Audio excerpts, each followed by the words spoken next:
समय पहले एक गांव में एक छतरी वाला रहता था। उसका नाम प्रजय था। प्रजय हर रोज उसके बनाए हुए छतरियों को 4 पहिए वाले गाड़ी पे गांव में बेचता था। प्रजय के छतरियां गर्मी के मौसम में और बारिश के मौसम में अच्छे दाम पे बिक जाते थे। ऐसे प्रजय का व्यापार अच्छा चल रहा था। लेकिन सर्दी के मौसम में व्यापार अच्छा ना चलना प्रजय को चिंतित करता था।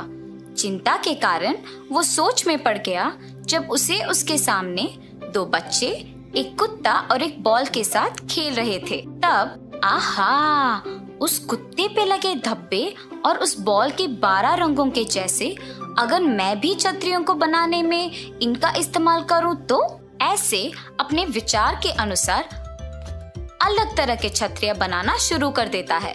सबसे पहले छतरी के तैयारी के लिए जरूरी पॉलिएस्टर कपड़े को खरीदता है और फिर उस छतरी पे लगाने के लिए रंगों को इकट्ठा करता है।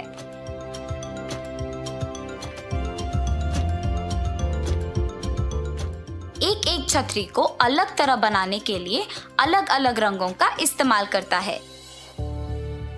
लगाए हुए रंग मिटे ना, इसके लिए उन्हें भापता है। ऐसे अलग अलग तरह के छतरी बनाता है प्रजय। कुत्ते पे लगे धब्बे का छतरी, इंद्रधनुष के रंगों वाला छतरी, पानी में कूदते हुए डॉल्फिन्स की छतरी, रंगीले फूल की छतरी, हाथी के चित्र के छतरी, विश्व के नक्शा वाला छतरी, पीले बतख के छतरी, ऐसे तरह तरह के छतरी बना के उसे गाड़ी पे गांव में बेचने जाता था। प्रजय के पास एकदम नए विभिन्न प्रकार के अलग अलग छतरी होते देख गांव के सारे लोग आकर्षित हो गए और उस तरह सर्दी का मौसम होते हुए भी उसके छतरी अच्छे दाम पे बिक जाते हैं। प्रजय का व्यापार अच्छा चलने पर उस पे कल्पना नामक एक और छतरी व्यापार चलाने वाली की नजर पड़ती है। ओहो, तो ये है वो आदमी जिसके कारण मेरा व्यापार ठीक से नहीं चल रहा। छतरियों पे अजीब तरह के चित्र डालने से इतना बिक जाते हैं क्या? अब बिना किसी देर के इसका काम तमाम करना होगा। ऐसे कल्पना प्रजय के प्रति ईर्ष्या और द्वेष पैदा करने लगी और सोचती है कि उसका व्यापार ठीक चलाने के लिए प्रजय के व्यापार में मुश्किलें खड़ा कर देगी।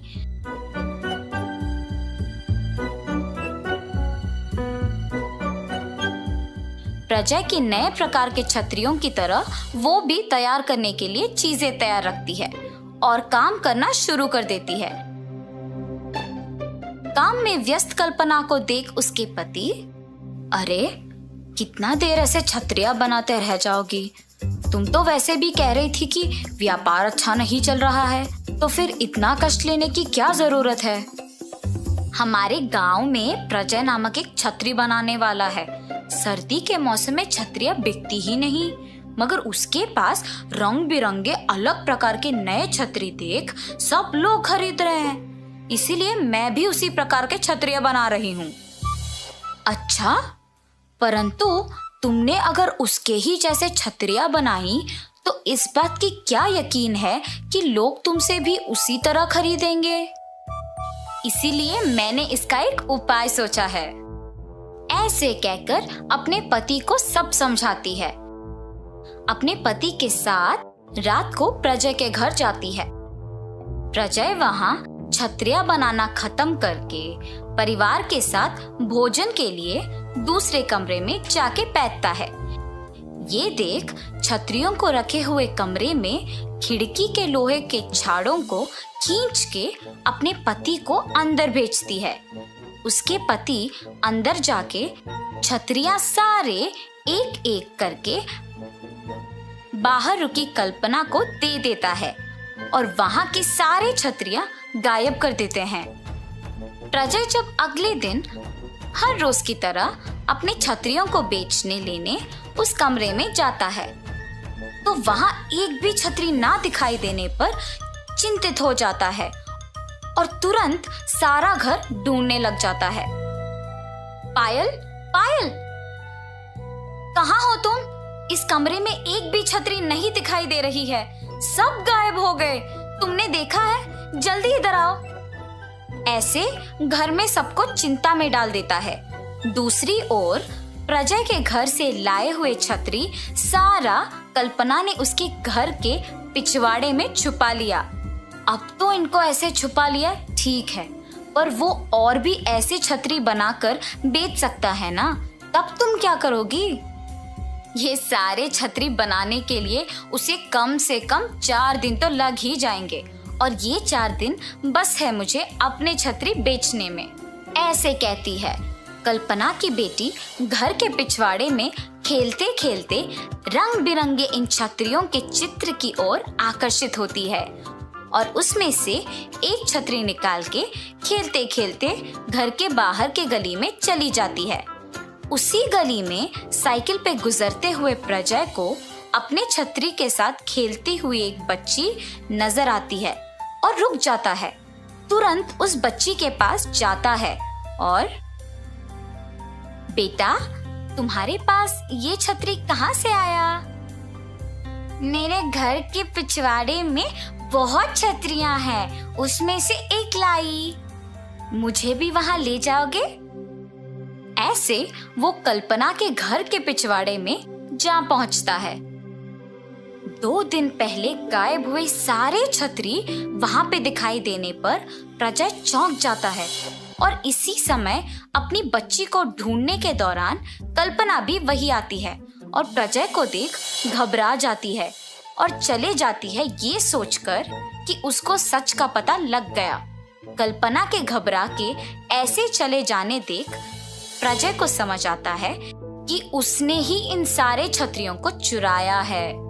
सच पता लगने पर प्रजय दुखी होता है और सोचता है कि छतरियों पे चित्र के अलावा कुछ और भी कर सकते हैं और इसीलिए नए प्रकार के छतरी बनाने का निश्चय करता है।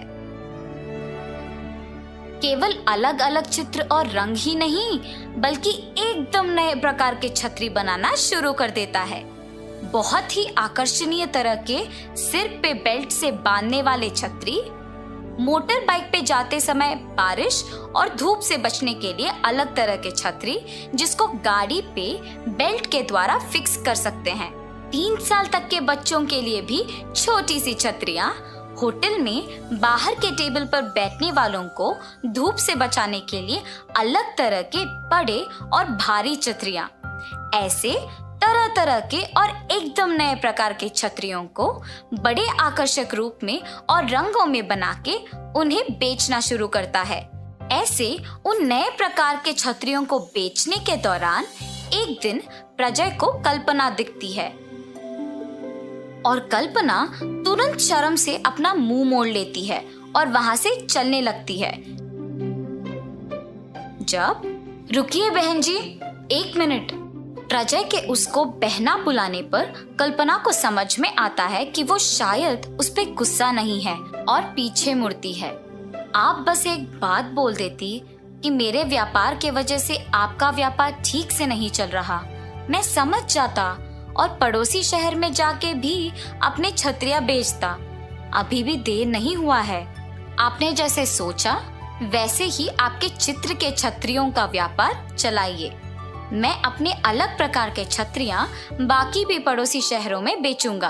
तुम्हारे व्यापार को अब मेरे व्यापार से कोई दिक्कत नहीं होगा और तुम खुशी खुशी अपना व्यापार यहाँ चला सकती हो। मैंने गलती कर दी भाई साहब, अगर आपसे पहले ही बात कर लेती तो शायद इसका उपाय तभी मिल जाता, पर मैं अपनी स्वार्थ के कारण खुद शर्मिंदा हो गई। मुझे माफ कर दीजिए। ऐसे कल्पना और प्रजय अपने अपने व्यापार चलाते खुश रहते हैं। तो इस कहानी का नैतिक क्या है बच्चों? शांति से बैठ के सोचने से और बात करने से बड़ी मुश्किल का हल आसानी से मिल जाएगा।